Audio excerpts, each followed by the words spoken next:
Hi, I'm Peyton Jernigan. I'm a sculptor in the Dallas area. I develop my own shapes with the aid of software. A lot of it I mentally think of ahead of time, similar to maybe traditional sculpting. I use the software to process it and create 2D flat pattern pieces that rivet together. So they're laser cut pieces that are brought together with a lot of time and assembly. They're put together and mounted in a bunch of different ways. I saw there was two here that are just completely by themselves. So I was thinking we start with those, and then I know you know it more. True, I can kind of look and see what I've missed. Yeah, there's always a straggler. Oh yeah, no, that's part of the configuration line down the center. Oh, is it? I Okay. didn't have to wear it like a boa. That would suck. It's kind of meditative, right, to Yeah, put them in. What I mainly started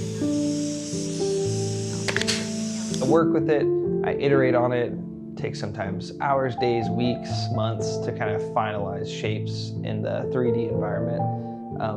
But almost always it's driven by that emotion. So it can either kind of come from two places. I'm either in a place in my life where I'm trying to do and express something, maybe something that's happened to me, or conversations I've had. A lot of them are driven by conversations I recently had, or maybe wish I had with certain people. And then kind of the other half of it comes from a place of trying to get just that cool shape made in real life.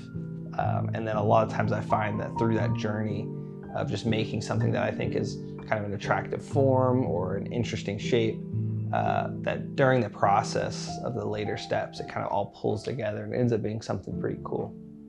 Here's Cautious Optimism. So this is the very first one I made in 2023, December of 2023. Kind of see some of the resemblance. Kind of as if it's broken at the top is what we're looking at.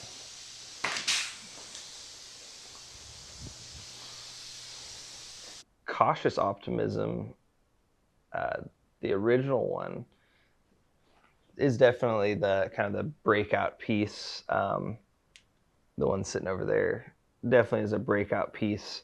But it came from conversation between my wife and I.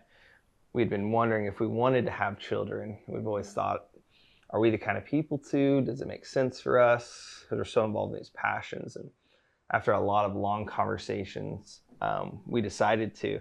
So that's where that kind of was ironically born from, was the idea that we kind of said, yep, we're going to do it. It's just a matter of when. During the assembly process, I was constantly frustrated with the labor that was involved, the confusion of finding the pieces and bringing it together. And there's all this chaos just internally. And it took so much dedication for myself. I wasn't familiar with it at all. I hadn't had to be that patient for really anything. And to me, it was really symbolic of us deciding to have children. Because to have children, you have to be patient. You have to change. You have to be a different person. So during that process, I really got to feel maybe some of the labor pains, so to speak, of having something new and different in your life. And that was December of 2023, and now it's March of 2025, and I've made almost 25, 30 sculptures between then and now, and I've gotten to go through that same process again, and it gets easier every time I go through it. Right now it's almost finished. We're tentatively calling it Broken Optimism. So this is kind of broken. The idea is that it's similar shape, but it's got this cut through it. The other one's connected. And some amount of it came out of a failure of the shape when I did it earlier. I tried to use a different technique, and that was at the beginning of this year, 2025. So very first few sculptures I did at the beginning of this year ended up not working at all. I had several failures back to back. So I was kind of feeling broken from it, and then I decided I can do my tried and true method and scale it up, and it would work without failure. And that's what kind of led to this piece, Broken Optimism. Kind of felt broken at the time. There's some other stuff going on personally where I was trying to get kind of my spark back for making art. And this is kind of that breakthrough piece that I've been working on for a while to get back to it. So, yeah, soon it'll be finished. I'm excited for it. I think this is the largest one I've done. I think it's around 5,600 rivets or so.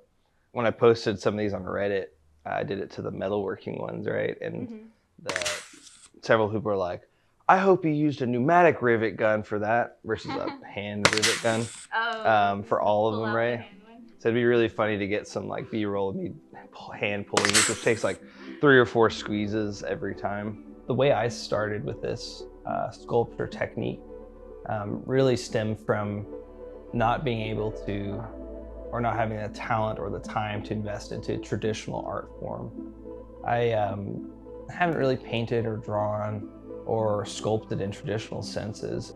I really invested a lot of my time into using sculptures and 3D design to accomplish my expression.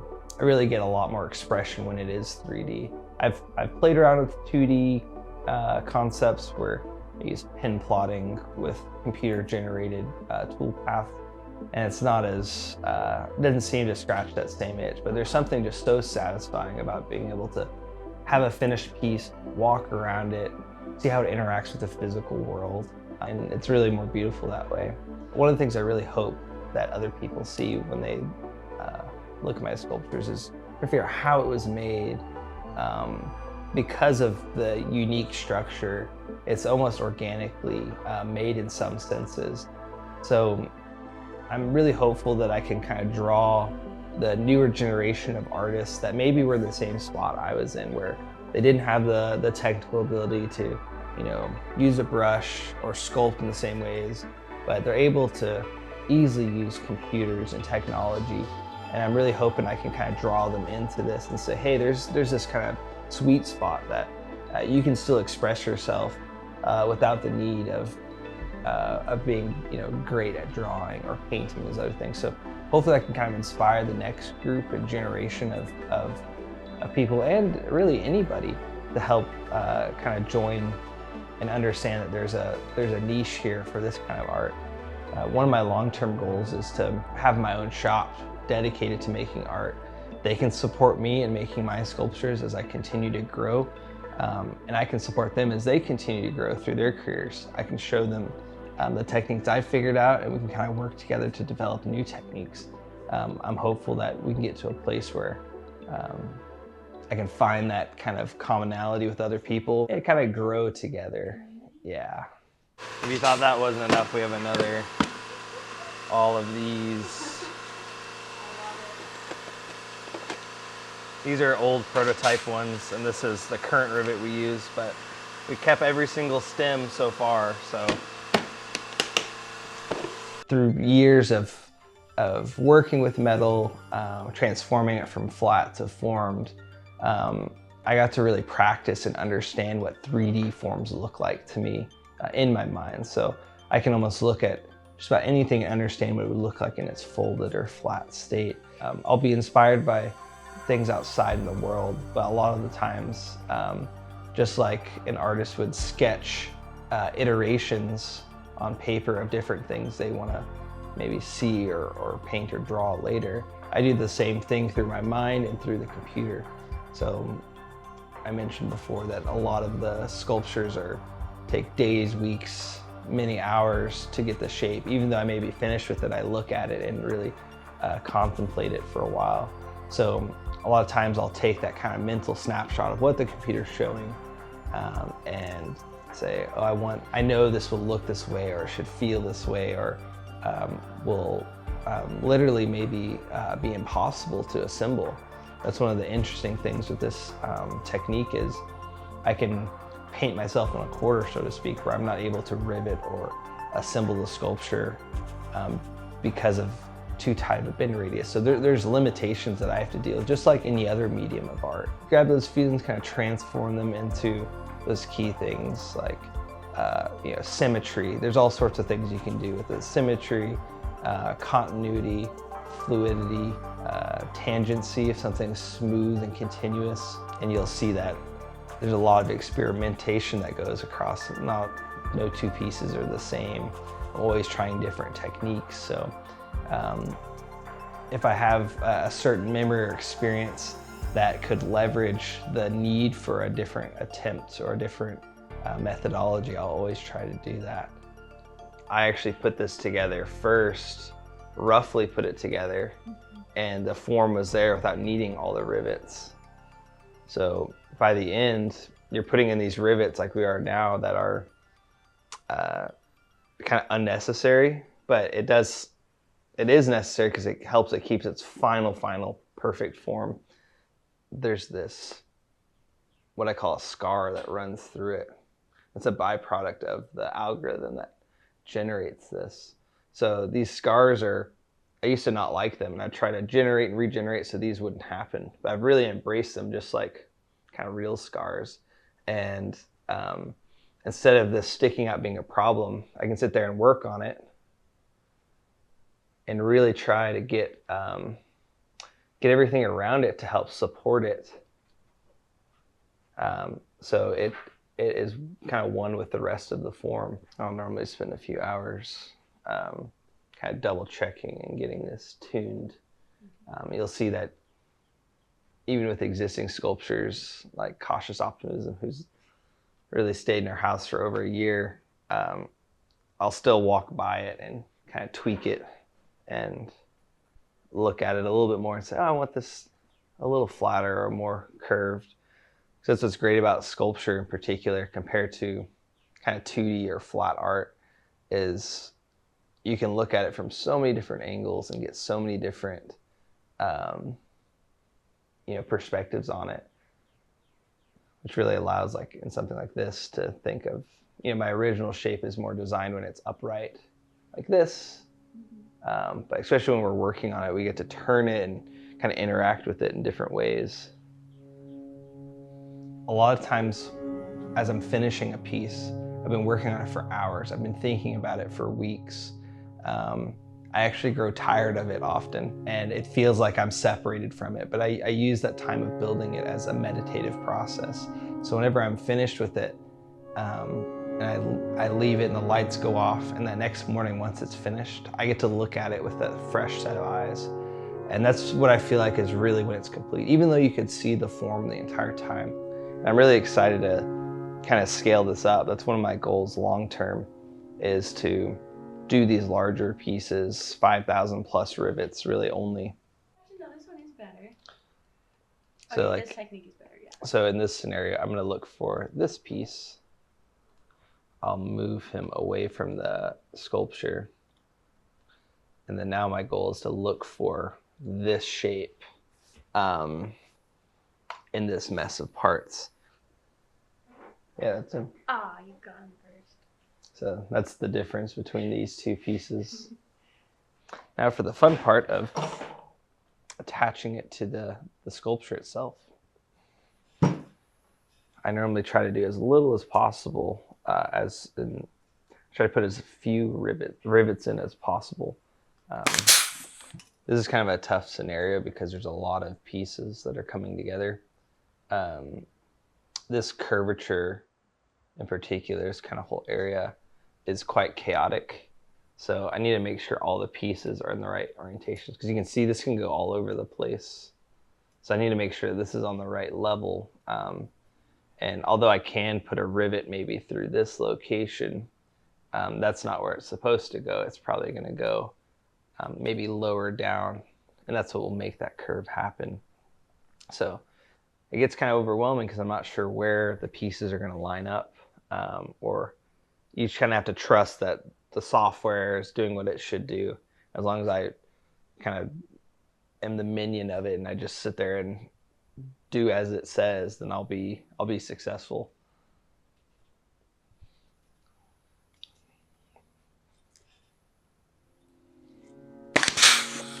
I've been scaling the quantity of sculptures, the quantity of rivets. So each one has, is growing, and it becomes more and more challenging. So I keep finding myself, finding new ways to be patient and new ways to stay focused. and new ways to stay dedicated to what I'm doing. As I'm working on it, I'm kind of getting more familiar with the topology and where everything's supposed to be. And I've now figured out where this top one should go. So I kind of naturally will find the answer will kind of reveal itself as I'm working through it, because it's very chaotic, especially in times like this. Your fingers will hurt. You're pushing against yourself trying to make it all fit up. And then it's almost like you realize that the light at the end of the tunnel isn't a train heading for you. It's actually something good. So it takes quite a bit of imagination to make sure I understand that the curves are happening the way I expect them to. And something I'm always trying to do is watch the overall form. So there's a lot of flexibility in these sculptures, and it's got a place where it wants to be. And my goal is to try to find that form. And I'm working with the sculpture, it's working with me, because if it doesn't want to be in a particular position, it won't let it. It'll fight me every step of the way.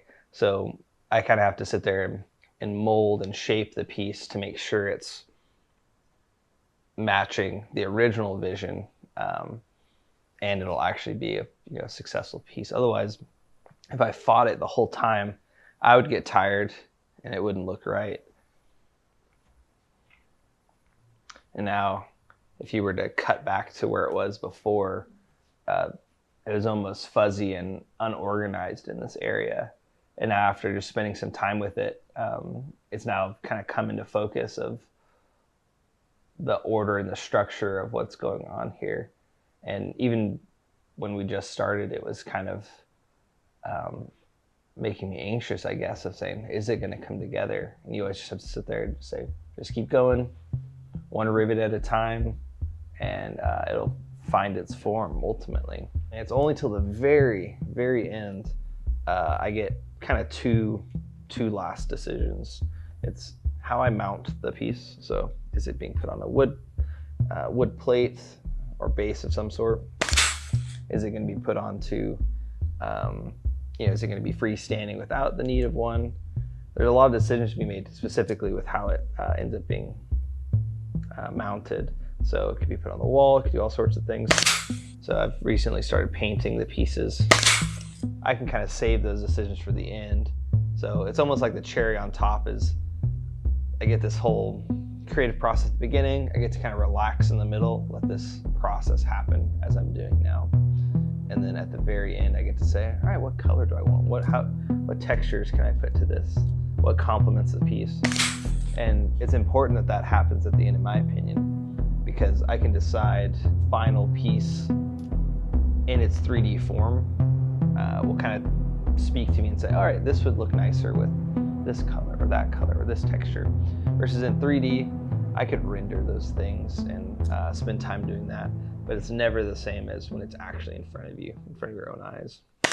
This is broken optimism. You can see how much smaller it is. It's only about half of it's done. This other side would come up just like the one we're working on. I was experimenting with a different technique.